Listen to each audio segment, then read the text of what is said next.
The night was darker than usual, the kind of blackness that swallowed sound and sight alike. A storm had rolled in from the mountains, bringing with it a torrential downpour that turned the dirt paths of Willow Creek into rivers of mud. Lightning cracked across the sky, illuminating the widow Clara May as she struggled against the wind, her shawl whipping around her shoulders, her hair plastered wet across her face.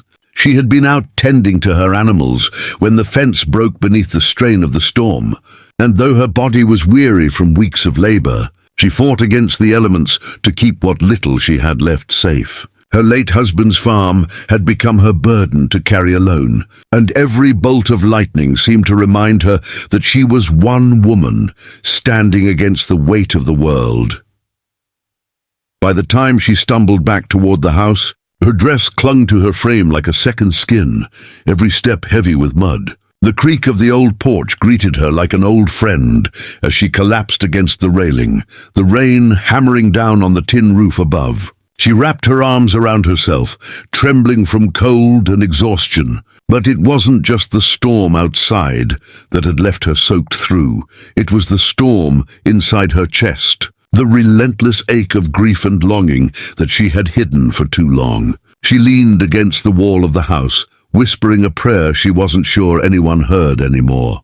That was when she saw him. A tall figure stepped out of the shadows, the brim of his hat dripping with rainwater, his boots splattered with mud. For a moment, Clara thought her mind was playing tricks on her, that the storm had conjured a ghost. But no, it was James Dalton, the richest cowboy in 3 counties, known for his sprawling cattle empire and the kind of wealth most folks couldn't even imagine. He stood there silently, rain glistening on his broad shoulders, his jaw set in the same stern line she remembered from years ago. Clara's breath caught in her throat. She remembered him as he had been once, at a barn social before her life had changed forever, before she'd married her husband, before tragedy had made her a widow. James Dalton had danced with her once, beneath the lanterns strung across the beams, his hand steady at her waist, his laughter quiet but warm. Yet life had pulled them in different directions, and she had buried that memory beneath years of hardship. Now here he was, standing at her doorstep in the middle of a storm, as if summoned by her broken heart. Her lips trembled as she tried to find words, but none came. The rain dripped from her hair, traced down her cheeks, mingled with the tears she hadn't realized were there. Something inside her cracked open in that moment, something raw and unguarded. She had spent so many years carrying her grief alone, burying her pain behind quiet dignity, but in the presence of this man, this unexpected reminder of a life she once dreamed of, her defenses slipped. Her voice came out low, fragile, almost a confession as she whispered, "I'm soaking wet, and it's not from the rain."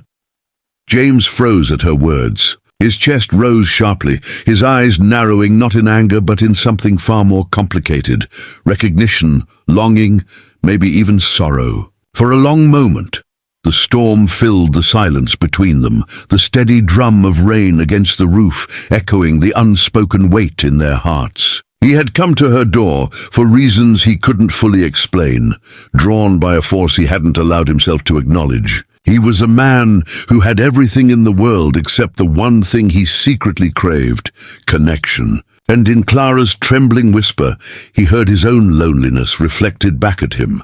They did not move toward each other, nor did they turn away. They simply stood there, 2 souls scarred by time, staring across the fragile distance between them. Finally, James took off his hat and held it at his side, the rain still dripping from his dark hair. His voice was quiet, steady, carrying the weight of years unspoken. "You shouldn't be out in this storm alone," he said. "It isn't right." Clara gave a weak laugh, though it sounded more like a sob.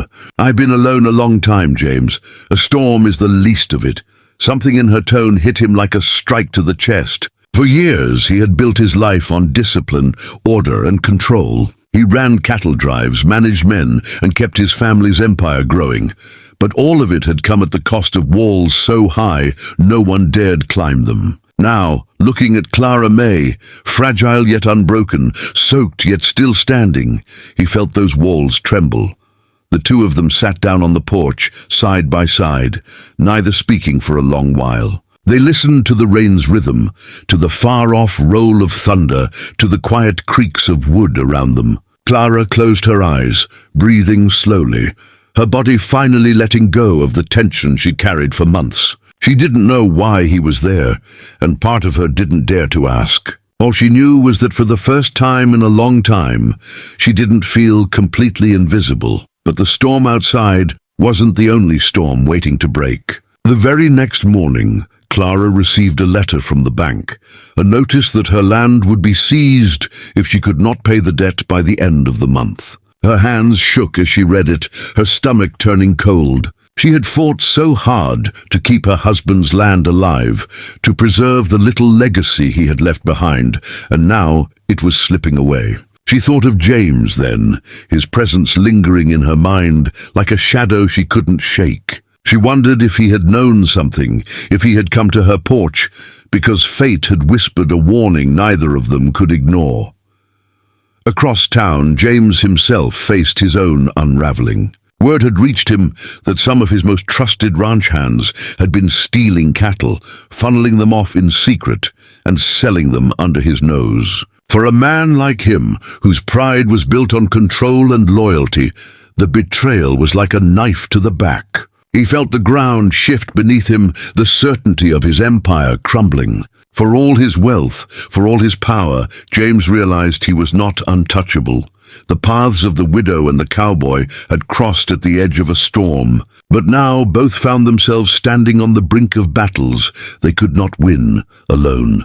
Clara clutched the letter from the bank as if it were a death sentence. James stared at his herd, wondering who among his men he could even trust. In their separate worlds, they both felt the same weight, the crushing knowledge that the life they knew was about to collapse.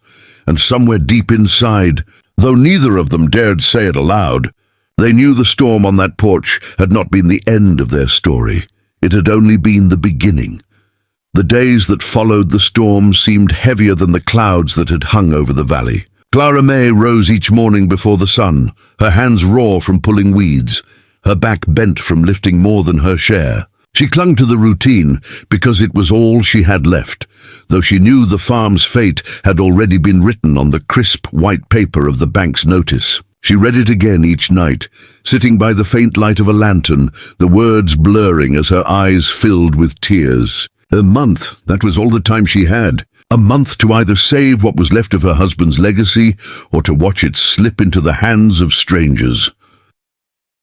James Dalton rode the edges of his land in silence. His herd was thinner than it should have been, his suspicions confirmed by the missing head he counted with every ride. Betrayal gnawed at him, not because of the cattle alone, but because the theft came from men he had fed, paid, and trusted. He thought of Clara more often than he admitted to himself, her broken voice whispering those words on the porch, echoing in his ears. He had money, more than enough to cover her debts, yet something stopped him from simply riding over and handing it to her. Pride, perhaps, or maybe the knowledge that Clara May was not the kind of woman who could take charity, no matter how desperate she had become. One evening, when the sun dipped low and painted the sky in streaks of orange and violet, James found himself again at the edge of Clara's property. She was out in the field, her dress clinging with sweat, her hands wrapped around the handle of a hoe that looked far too heavy for her thin frame. He sat on his horse watching her, a silent battle raging inside him. He could ride away and pretend he hadn't come. He could leave her to fight alone. But when she looked up, strands of hair sticking to her forehead, her eyes meeting his across the fence line, he knew leaving was no longer an option. Clara dropped the hoe and walked toward him, her boots dragging in the dirt. She didn't speak until she was close enough to see the tightness in his jaw, the way his fingers gripped the reins as though he held back more than just the horse. "Why are you here, James?" she asked, her voice hoarse from the day's labor. "To watch me break, to see what's left of me fall apart." Her words struck him like the crack of a whip. He swung down from his horse, the dust rising beneath his boots as he faced her. "No," he said quietly. "I'm here because I can't stop thinking about the way you looked at me that night. I'm here because I've spent my whole life building walls so high, I forgot what it meant to feel anything. And then you whispered those words, and I realized I'm just as lost as you are. Clara's breath caught. She had meant her words that night as a cry into the dark, a slip of vulnerability she never intended for anyone to carry. Yet here he was, standing before her, admitting his own emptiness. She wanted to turn away, to send him back to the comfort of his wealth and his sprawling ranch. But her legs wouldn't move, and her voice betrayed her. "I don't need saving, James," she said softly, though the tremble